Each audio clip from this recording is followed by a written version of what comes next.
The challenge or the issue that clinicians have to decide with when we're using endocrine therapy is ask ourselves, why is it we're giving endocrine therapy for a particular patient? And I think there's basically 2 or 3 reasons. One is the efficacy of the treatment. The other one is the lack of toxicity. So you have to balance those 2 things. So there's absolutely no question in my mind that adding Everolimus to Exemestane markedly improves the efficacy of the therapy. I think there's been very few introductions or new developments in cancer in general, but in this case of in breast cancer, that are associated with an improvement in outcome as dramatic. Now, I would say there's a price. We get some more side effects from Everolimus.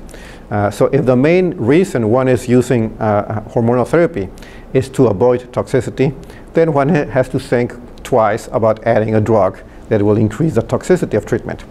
On the other hand, if the main reason why you're treating a patient is because you want to offer them the most effective therapy, then it's clearly a very reasonable combination.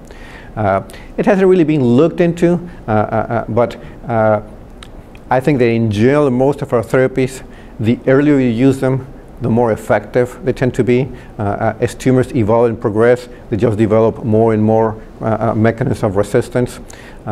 So at least I think that Everolimus should be, if it's going to be introduced, it should be introduced relatively earlier in the management of metastatic breast cancer, following the indication of patients who have progressed on an aromatase inhibitor, particularly on a non-steroidal aromatase inhibitor. But I don't think it should be a combination that we reserve as our 10th hormonal therapy.